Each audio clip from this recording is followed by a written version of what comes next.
नमस्कार, आप देख रहे हैं राष्ट्र प्रथम और मैं हूं आपके साथ में शोभित पाठक। बात विपक्ष की कार्यक्रम में आप सभी का बहुत बहुत स्वागत है। इस कार्यक्रम का मुख्य उद्देश्य देश में गुमनाम हो रहे विपक्ष के मुद्दों को उठाना है। हालांकि हम वर्तमान सरकार के द्वारा अच्छे कामों का भी जिक्र करेंगे। इस कार्यक्रम में हम समय समय पर कुछ मेहमानों को भी शामिल करेंगे। आपको बता दें कि देश में कई ऐसे मजबूत मुद्दे हैं जिन पर आज बात होना बंद हो गई है या फिर उन मुद्दों पर बात ना के बराबर होती है। विपक्षी सरकारों का अपना एक अलग तंज है और वो तंज ये है कि हमारी आवाज को दबाया जा रहा है।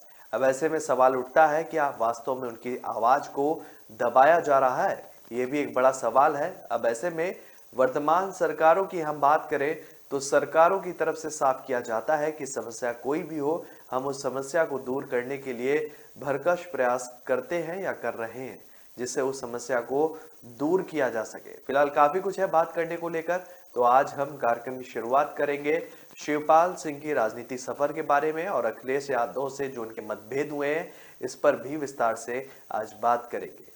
यूपी के पूर्व मुख्यमंत्री मुलायम सिंह यादव के छोटे भाई शिवपाल यादव का जन्म 6 अप्रैल 1955 को इटावा के सैफई में हुआ था। उन्होंने जन संघर्षों में भाग लेना और नेतृत्व करना मुलायम सिंह यादव से ही सीखा था।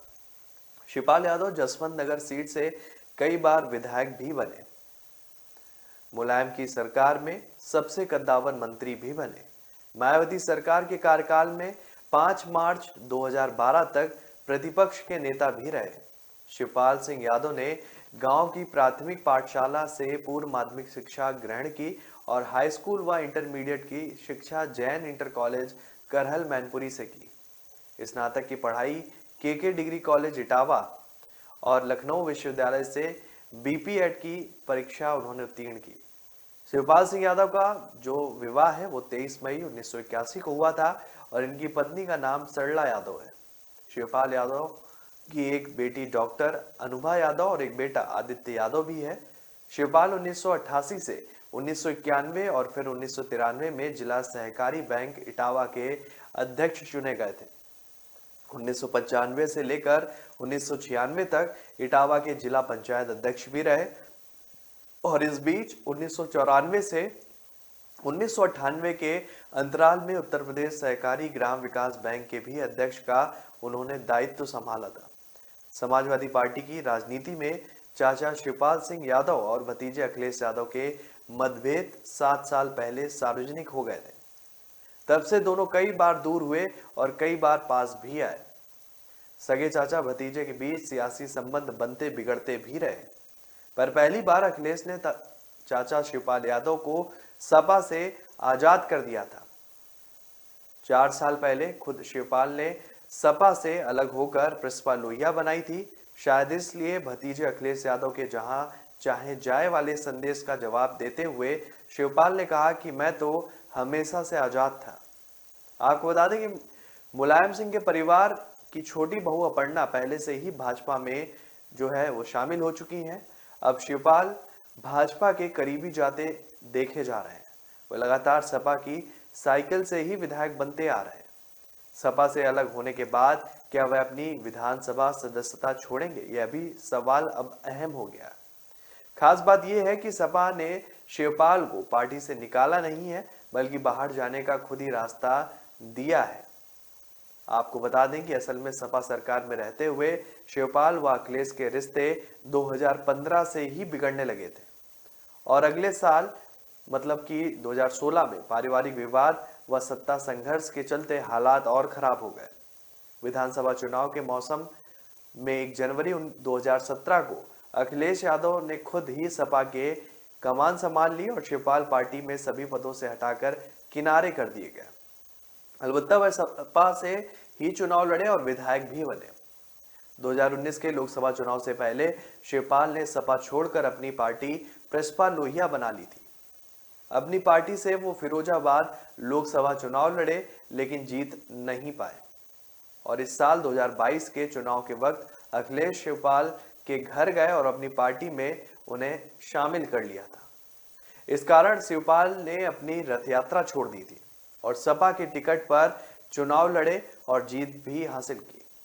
लेकिन उससे प्रसपा यानी कि उनकी खुद की ही पार्टी कमजोर हो गई थी। इस बीच सपा से उनकी दूरियां बढ़ना भी शुरू हो गई थी। सपा ने उन्हें पार्टी विधानमंडल की बैठक तक में नहीं बुलाया।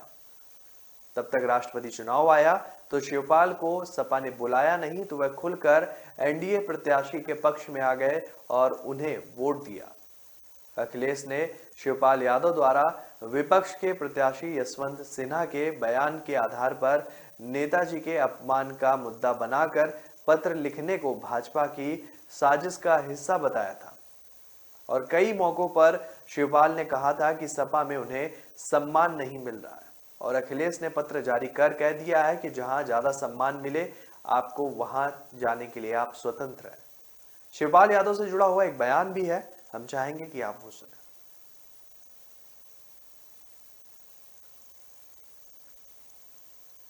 हमारे सभी पदाधिकारियों ने तय किया है कि हमें 2022 का चुनाव हमें लड़ना है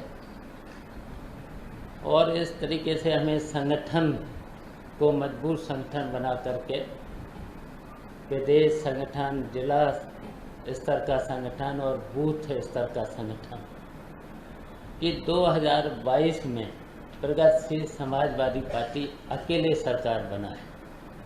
और जो भी अभी चर्चाएं चल रही हैं कि विलय होगा और ये होगा,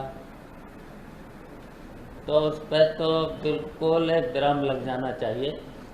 हमारी प्रगतिशील समाजवादी पार्टी रहेगी, हमारा चाबी का चुनाव चिन्ह रहेगा और हमारी प्रगतिशील समाजवादी पार्टी 2022 में उत्तर प्रदेश सरकार बनाएगी। ये निष्कर्ष निकला है इस मैराथन समीक्षा बैठक में।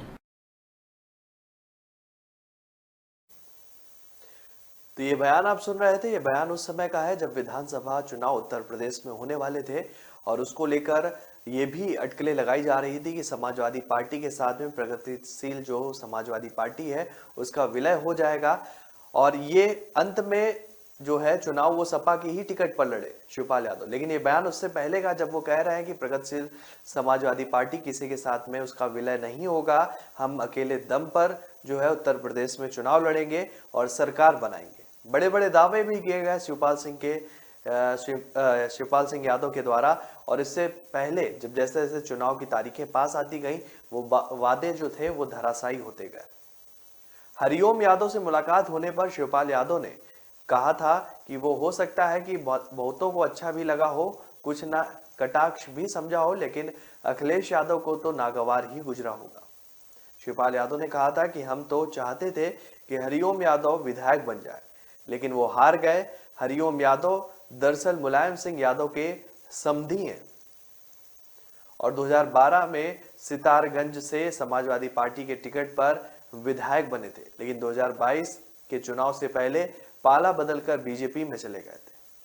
बीजेपी ने हरिओम यादव को सिरसागंज से ही टिकट दे दिया, लेकिन अखिलेश यादव ने उनके राजनीतिक शिष्य सर्वेश सिंह को उनके खिलाफ उतार दिया था। हरिओम यादव 8,805 वोटों से चुनाव हार गए थे और हो सकता है कि शिवपाल यादव ये कहना चाह रहे हों कि अगर अखिलेश यादव के साथ रहते हुए और सपा के टिकट पर चुनाव लड़ते तो विधायक वो बन सकते थे। हालांकि शिवपाल यादव की बातों से ऐसा ही लगता है कि वो चाहते थे कि हरिओम यादव चुनाव जीतते और विधायक बन जाते। ऐसा तभी हो पाता जब वो समाजवादी पार्टी के उम्मीदवार को शिकस्त दे दिए होते। मुमकिन है कि भागवत कथा का प्रभाव हो या फिर शिवपाल ने प्रसंग का राजनीतिक इस्तेमाल करने की कोशिश की हो। अच्छे बुरे समय को लेकर समझाते हुए शिवपाल यादव ने कहा कि आम जन ही नहीं बल्कि भगवान के सामने भी कभी कभी विषम परिस्थितियां आती हैं, कई तरह के संकट आते हैं, लेकिन अंत में जीत सत्य की ही होती है। एक बयान और है शिवपाल सिंह से जुड़ा हुआ, हम चाहेंगे कि वो आप सुने।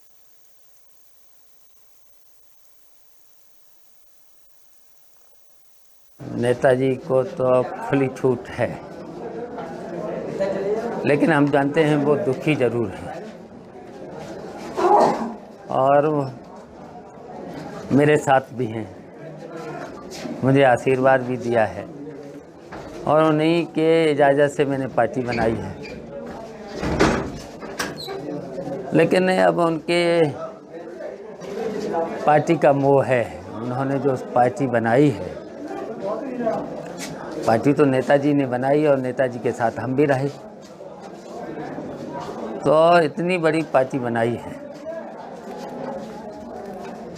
और उन्होंने प्रयास भी किया था कि पूरा परिवार एक रहे। मैंने तो कहा था कि देखिए सेकुलर जो पार्टियां हैं अगर गठबंधन बनाती हैं तो मुझे भी शामिल कर लो। मैंने अखिलेश से भी हाल पहुंचाया था कि भाई इस मोर्चे में मुझे भी कर लो, लेकिन हमारी पार्टी रहेगी। अब हम पार्टी बना चुके हैं तो हमारी पार्टी रहेगी, मुझे भी दे दो कुछ सीटें, हम मोर्चे में शामिल हो जाएंगे। उसके बाद हमारे देखिए सेकुलर पार्टी जो भी हैं और हमारे पास कम से कम 50 दल हैं, छोटे छोटे दल, 50 से ऊपर हमारे दल हैं जिन्होंने मुझे समर्थन दिया है। उसके बाद हमारा प्रयास है कि कांग्रेस से भी सेकुलर पार्टी है, हम चाहते हैं कि उससे भी हमारा गठबंधन हो जाए। तो महाभारत के किरदारों का हवाला देकर शिवपाल यादव ने अखिलेश यादव को नसीहत देने की भी कोशिश की थी। शिवपाल यादव के मुताबिक धर्मराज युधिष्ठिर को शकुनी से जुआ नहीं खेलना चाहिए था, अगर जुआ खेलना ही था तो दुर्योधन के साथ खेलते। अब यह भी सच है कि वो शकुनी ही थे जो महाभारत करा दिए। महाभारत में युधिष्ठिर जुए में हार गए और यूपी चुनाव में अखिलेश यादव हार गए। तो क्या शिवपाल यादव अखिलेश यादव को बीजेपी ने ना टकराने को कह रहे थे, या फिर जैसे जो है स्वर्गीय मुलायम सिंह यादव कांग्रेस और मायावती के साथ गठबंधन के खिलाफ हुआ करते थे, शिवपाल यादव भी जयंत चौधरी और ओम प्रकाश राजभर के साथ अखिलेश के चुनावी गठबंधन पर टिप्पणी कर रहे थे। शिवपाल यादव ने चुनाव से पहले ही अखिलेश यादव को नया नेताजी मान लिया था और अब हनुमान की मिसाल देकर शायद ये कहने की कोशिश कर रहे हैं कि वो राम जैसे भी हैं।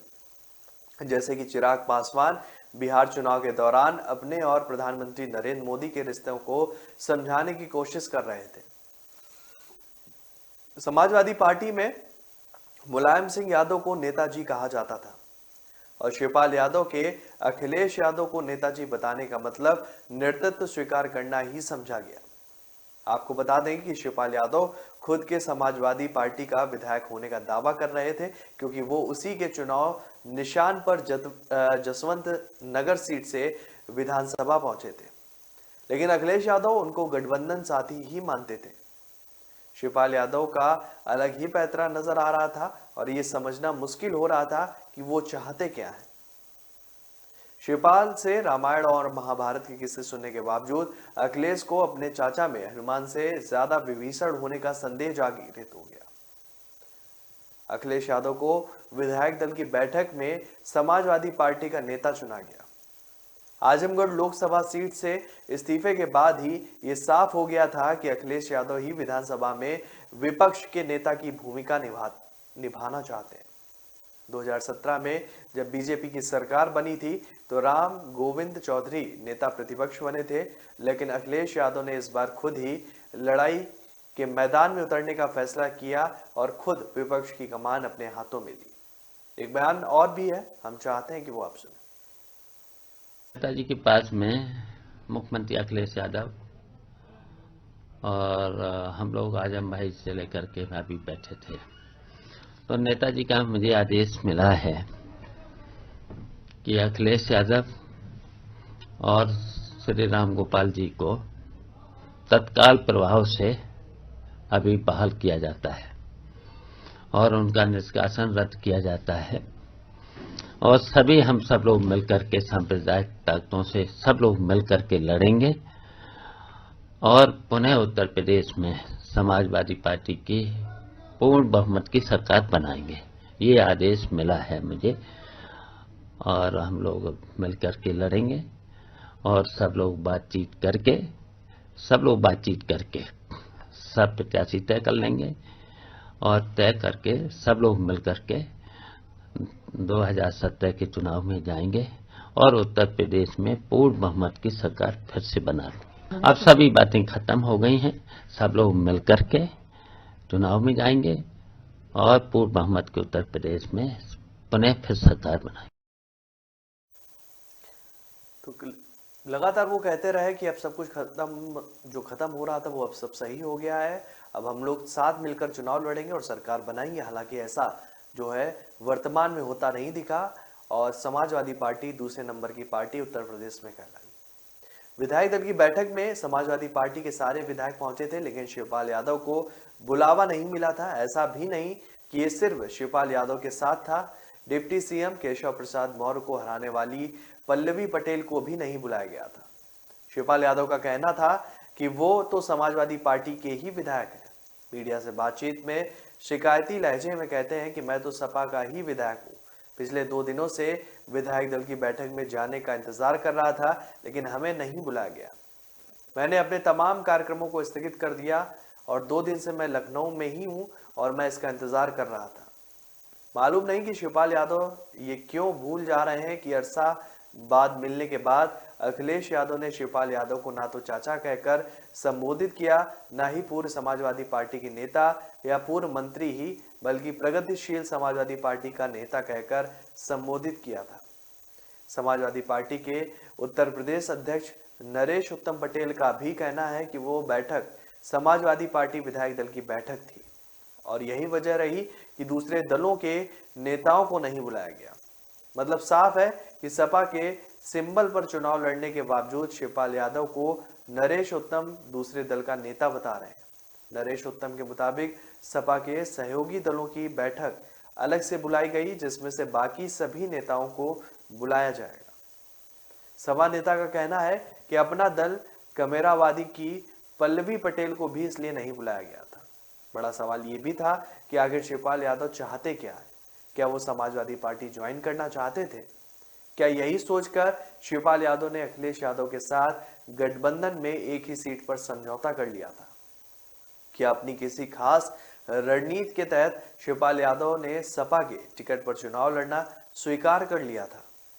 बहुत सारे ऐसे सवाल हैं जिनका जवाब अभी तक स्पष्ट नहीं हो पाया। तकनीकी तौर पर भले ही वो सपा के विधायक हो, भले ही विधानसभा में उनको समाजवादी पार्टी के विधायकों के साथ बैठने की जगह दी जाए, लेकिन व्यवहारिक तौर पर तो ये समझना थोड़ा मुश्किल हो रहा है कि शिवपाल यादव को सपा विधायक की बैठक में शामिल होने की इतनी बेचैनी क्यों थी। अगर उस बैठक में जयंत चौधरी या ओम प्रकाश राजभर नहीं गए तो शिवपाल को ऐसी कोई अपेक्षा क्यों थी? ये सब देखकर तो यही लगता है कि अखिलेश यादव का अब भी शिवपाल यादव पर यकीन ना होना स्वाभाविक था। अगर शिवपाल यादव किसी और रणनीति पर काम नहीं कर रहे होते तो चुप भी रह सकते थे। भला मीडिया के सामने आकर ये दावे करने की क्या जरूरत उन्हें पड़ी थी? एक बयान और भी है इसी मामले से जुड़ा हुआ, हम चाहेंगे कि वो आप सुनें। सरकार का काम बहुत अच्छी तरीके से चल रहा था, पार्टी के संगठन का काम बहुत अच्छा चल रहा था। सारे देश के अखबार, चैनल और जनता ये कह रही थी कि समाजवादी पार्टी सत्ता में आने जा रही है। उस वक्त पार्टी के 2 व्यक्तियों ने साजिश करके पार्टी के तत्कालीन प्रदेश अध्यक्ष अखिलेश यादव को अध्यक्ष पद से हटवा दिया और पार्टी में एक संकट पैदा करने की स्थिति कायम हो गई। उसके बाद से जो कुछ हुआ वो सब आपके सामने है। फिर जिस तरीके से पार्टी में टिकटों का बंटवारा होने लगा और उससे पहले ही बहुत सारे लोगों को पार्टी से निष्कासित कर दिया गया। माननीय नेताजी के आदेश के बाद भी ये निष्कासन वापस लिया जाए। पार्टी के प्रदेश अध्यक्ष ने राष्ट्रीय अध्यक्ष के लिए आदेश को नहीं माना और किसी भी व्यक्ति को वापस नहीं लिया। पार्टी के प्रदेश अध्यक्ष मनमाने तरीके से नेताजी के नाम पर फैसले लेते रहे, असंवैधानिक फैसले लेते रहे। पार्टी के पार्लियामेंट्री बोर्ड की कोई मीटिंग नहीं बुलाई गई। इसके बाद भी पार्टी के उम्मीदवारों का डिक्लेरेशन होता रहा। कई जगह ऐसे लोगों को पार्टी की टिकट दे दी गई जो पार्टी के आज भी मेंबर नहीं है, जो पार्टी के खिलाफ रहे, जिनकी जमानतें भी नहीं बन सकती हैं। इशारा साफ था, ये लोग किसी कीमत पर नहीं चाहते थे कि अगली सरकार समाजवादी पार्टी की बने और फिर से अखिलेश यादव मुख्यमंत्री बने। ये अधिवेशन सर्वसम्मति से उत्तर प्रदेश के माननीय मुख्यमंत्री श्री अखिलेश यादव जी को समाजवादी पार्टी का अध्यक्ष, राष्ट्रीय अध्यक्ष चुनता है।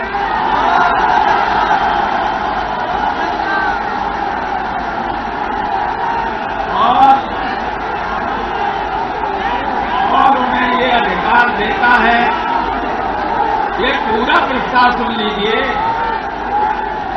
और उन्हें ये अधिकार देता है कि वो समाजवादी पार्टी की राष्ट्रीय कार्यकारिणी, संसदीय पार्लियामेंट्री बोर्ड और देश के सभी राज्यों के संगठनों को आवश्यकता अनुसार गठित करें। तो निश्चित ही तौर पर एक वीडियो था, ये राम गोपाल यादव का था। ये उस समय का था जब विवाद जो है वो चरम पर था शिवपाल यादव और अखिलेश यादव का, और उस दौरान उन्होंने मंच से सार्वजनिक रूप से घोषणा कर दी थी कि अखिलेश यादव के साथ ही हम सभी राजनीतिक दांव पेच खेलेंगे। 2017 के चुनाव से पहले समाजवादी पार्टी में चल रहे झगड़े के दौरान स्वर्गीय मुलायम सिंह यादव बार बार कहा करते थे कि शिवपाल यादव को अखिलेश यादव ने साथ नहीं रखा तो पार्टी टूट जाएगी। अखिलेश यादव अपनी मुहिम में लगे रहे और अपनी रणनीति के तहत काम करते रहे। जब अखिलेश यादव को पूरी तरह पार्टी पर कब्जा हो गया तो खुलकर सामने आ गए और पता चला कि शिवपाल यादव तकरीबन अकेले ही रह गए। शिवपाल यादव के सपोर्ट में सिर्फ वे नेता ही खड़े दिखे जो या तो हाशिए पर थे या पहले से ही अखिलेश यादव के निशाने पर आ चुके थे। ये तो सच है कि शिवपाल यादव की समाजवादी पार्टी में अंदर तक पैठ रही है, लेकिन मुलायम सिंह यादव के प्रतिनिधि या संदेशवाहक के तौर पर अब अखिलेश यादव नेता हैं और वो जानते हैं कि शिवपाल यादव ने उनको नेताजी कहा जरूर है, लेकिन वो उनके मन की बात कतई नहीं है। अगर शिवपाल यादव को नए सिरे से मौका मिला तो वो अपने अधूरे काम पूरे करने की कोशिश जरूर करेंगे, और ये सोचकर ही अखिलेश यादव फूंक फूंक कर कदम बढ़ा रहे हैं। क्या वाकई में जिस बात का अखिलेश को शक था कि शिवपाल अपनी हरकतों से या उसके सबूत पेश कर रहे हैं? विधानसभा चुनाव से पहले अखिलेश खुद चलकर शिवपाल यादव के घर गए थे। मतलब शिवपाल यादव नहीं, अखिलेश यादव उनके पास गए थे। मुलाकात के ठीक बाद इंटरव्यू में शिवपाल यादव ने बताया भी था कि अखिलेश को उन्होंने बुलाया भी नहीं था। हुआ जो भी हो, कहा तो शिवपाल यादव ने ऐसा ही था कि अखिलेश यादव भी जानते थे कि परिवार में टूट का काफी नुकसान हो चुका है, लिहाजा जितना भी डैमेज कंट्रोल संभव हो कोशिश करनी चाहिए। हालांकि शिवपाल यादव ने तब अपनी तरफ से कोई संदेश नहीं दिया जिससे किसी को लगे कि वो झुकने के लिए जरा भी तैयार है। तभी तो अखिलेश यादव खुद शिवपाल यादव के पास पहुंचे, लेकिन अपर्णा यादव को रोकने की कोई भी कोशिश नहीं की। अपर्णा यादव ने चुनाव के दौरान बीजेपी ज्वाइन कर ली थी और अपर्णा यादव ने यह दावा भी किया था कि उनके ससुर मुलायम सिंह यादव ने उनको अपना आशीर्वाद भी दिया है। अपर्णा ये समझना चाह रही होंगी कि मुलायम सिंह यादव ने वैसे ही आशीर्वाद दिया है जैसे 2019 के आम चुनाव में पहले प्रधानमंत्री नरेंद्र मोदी को दिया था। शुरू में शिवपाल यादव 100 सीटों पर अपने उम्मीदवार उतारने की बातें कर रहे, फिर 50 पर आ गए और आखिरी दौर आते आते 32 सीटों पर पहुंच गए। लेकिन ऐसा कुछ भी नहीं हुआ। जाहिर है कि शिवपाल यादव के समर्थक निराश तो हुए ही होंगे, क्योंकि वो खुद तो चुनाव मैदान में कूद गए लेकिन साथियों को पैदल कर दिया था। आपको भी याद होगा कि अखिलेश यादव ने चाचा से घर जाकर मुलाकात के बाद जो ट्वीट किया था उसमें शिवपाल यादव को प्रसपा का नेता बताया था, और मुलाकात के बाद सामने आई वो तस्वीर याद करें तो अखिलेश पूरी तरह बाहर खड़े थे, लेकिन शिवपाल अपनी आखिरी सीढ़ी से उतरे तक नहीं थे। तब भी शिवपाल में वही ऐंठन नजर आ रही थी। फिर अचानक वो घर वापसी जैसी व्यग्रता क्यों दिखाने लगे? ये सवाल अखिलेश यादव को भी परेशान कर रहा था। थोड़ा ध्यान दें तो समझने की कोशिश करें कि शिवपाल यादव के साथ भी अखिलेश यादव का व्यवहार भीड़ आर्मी वाले चंद्रशेखर आजाद रावण जैसा ही दिखा। फर्क बस ये रहा कि चंद्रशेखर आजाद आबादी के हिसाब से हिस्सेदारी चाहते थे और कम सीटों पर राजी नहीं हुए, जबकि शिवपाल यादव अपने लिए जसवंत नगर की सीट पर ही मान गए। तभी अखिलेश यादव के करीबियों का कहना था कि चंद्रशेखर आजाद को लेकर सपा नेतृत्व को भरोसा नहीं जम रहा था। अखिलेश यादव को डर था कि अगर चंद्रशेखर कुछ सीटें जीत गए और बाद में गठबंधन तोड़कर किसी राजनीतिक विरोधी से जा मिले तो वो हाथ मलते रह जाने के सिवा और भी कुछ नहीं कर पाएंगे। एक बयान और भी है, हम चाहेंगे कि वो आप सुने। आप तो देख ही रहे कितना समाजवादियों का अपमान किया गया था। नेताजी का अपमान, जनेश्वर मिश्रा जी का अपमान। हाँ, अब ये दोनों लोग फिर मिल करके फिर वही बात चली, अब अपमानित करने की। अपमानित ही तो होता है। इन गठबंधन इस तरीके के होंगे, क्या भरोसा है? फिर क्या भरोसा है? नेताजी ने जब गठबंधन किया था, नेताजी ने जब गठबंधन किया था तब तो कोई आरोप था नहीं, सीबीआई का तब डर किसी को था नहीं, और आज तो सीबीआई के डर हैं। सीबीआई की वजह से, डर की वजह से ये गठबंधन हो रहे हैं, और ये गठबंधन सफल नहीं है। ये तो गठबंधन नहीं है, ठगबंधन है, पैसे के लिए। इसमें भी पैसा लिया गया होगा। जो देखिए टिकटों में पैसा कौन नहीं जानता, कुछ ही से छिपा है। पूरे प्रदेश की जनता जानती है, सब लोग जानते हैं। ये तो ठगबंधन है, जिसमें भी लिया गया होगा। रणनीतिकारों का यह भी कहना है कि अखिलेश यादव को शिवपाल यादव में अमर सिंह का अक्स नजर आने लगा है। अमर सिंह को तो अखिलेश यादव भारी बताया करते थे, भला सगे चाचा शिवपाल यादव के लिए तो ऐसी जो है बातें भी अब वो उनके जहन में आने लगी है। लेकिन शिवपाल यादव ऐसी चीजों के लिए उन्हें न्योता क्यों दे रहा है? लगातार एक के बाद उठापटक हमने देखी, और जिसके बाद में धरातल पर आज स्थिति जो है आज भी बदली हुई है। नेता जिस तरीके से शिवपाल यादव अपने मजबूती कद्दावर शख्सियत पर कभी मुलायम सिंह के सीधे हाथ कहे जाते थे, आज वो भी एक मजबूत छत को तलाशना चाहते हैं। और अब मुलायम सिंह के निधन के बाद अब ये भी बात जो है शामिल आ रही है कि क्या अखिलेश या शिवपाल यादव एक साथ आएंगे, या क्या अभी भी उनकी राहें जो हैं वो जुदा जुदा होंगी।